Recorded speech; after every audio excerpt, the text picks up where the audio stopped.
Result ಬರ್ತಾ ಇದೆ ಅದಕ್ಕೆ ರಿಲೇಟೆಡ್ ಇತ್ತು ಎಕ್ಸಿಟ್ ಪೋಲ್ ಸರ್ ಎಕ್ಸಿಟ್ ಪೋಲು ಕಳೆದ ಸಾರಿ ಎಲ್ಲ ಫೇಲ್ ಆಗಿದಾವೆ.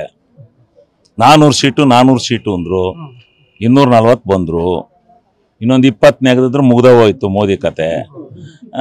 ಈಗ ಎಕ್ಸಿಸ್ಟಿಂಗ್ ಪೋಲ್ ಎಲ್ಲ ಭಾಳ ಫೇಲ್ ಆಗಿರೋದ್ರಿಂದ ನಾವು ಎಕ್ಸಿಸ್ಟಿಂಗ್ ಪೋಲ್ ನಂಬಕಾಲ ಇದೇನಿನ್ನ 2 ದಿವಸ ಬರುತ್ತೆ ಜನ ತೀರ್ಪು ಏನು ಕೊಟ್ಟಿದ್ದಾರೆ ಅದು ಒಪ್ಕೊಳ್ಳೇಬೇಕಲ್ಲ, ಜನತೆಯ ತೀರ್ಪನ್ನು ಒಪ್ಕೊಳ್ಳೇಬೇಕು.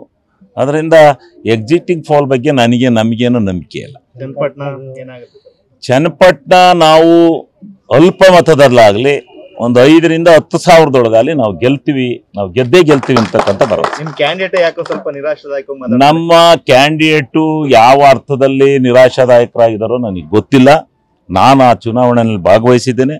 ನನ್ನ ಅಭಿಪ್ರಾಯದ ಪ್ರಕಾರ ಜನ ಬಹಳ ಉತ್ಸುಕರಾಗಿದ್ರು. ನನ್ನ ಪ್ರಕಾರ ಗೆದ್ದೇ ಗೆಲ್ತೀವಿ ಅಂತಕ್ಕಂಥ ಭರವಸೆ ಇದೆ. ರಿಸಲ್ಟ್ ಬರ್ತಾ ಇದೆ ಅದಕ್ಕೆ ರಿಲೇಟೆಡ್ ಇತ್ತು ಎಕ್ಸಿಟ್ ಪೋಲ್ ಸರ್ ಎಕ್ಸಿಟ್ ಪೋಲು ಕಳೆದ ಸಾರಿ ಎಲ್ಲ ಫೇಲ್ ಆಗಿದಾವೆ. 400 ಸೀಟು ಅಂದ್ರು, 240 ಬಂದ್ರು, ಇನ್ನೊಂದು 20 ನೆಗೆದಿದ್ರೆ ಮುಗ್ದ ಹೋಯ್ತು ಮೋದಿ ಕತೆ. ಈಗ ಎಕ್ಸಿಸ್ಟಿಂಗ್ ಪೋಲ್ ಎಲ್ಲ ಭಾಳ ಫೇಲ್ ಆಗಿರೋದ್ರಿಂದ ನಾವು ಎಕ್ಸಿಸ್ಟಿಂಗ್ ಪೋಲ್ ನಂಬಕಾಲ ಇದೇನಿನ್ನ 2 ದಿವಸ ಬರುತ್ತೆ ಜನ ತೀರ್ಪು ಏನು ಕೊಟ್ಟಿದ್ದಾರೆ ಅದು ಒಪ್ಕೊಳ್ಳೇಬೇಕಲ್ಲ, ಜನತೆಯ ತೀರ್ಪನ್ನು ಒಪ್ಕೊಳ್ಳೇಬೇಕು. ಅದರಿಂದ ಎಕ್ಸಿಸ್ಟಿಂಗ್ ಪೋಲ್ ಬಗ್ಗೆ ನಮಗೇನು ನಂಬಿಕೆ ಇಲ್ಲ.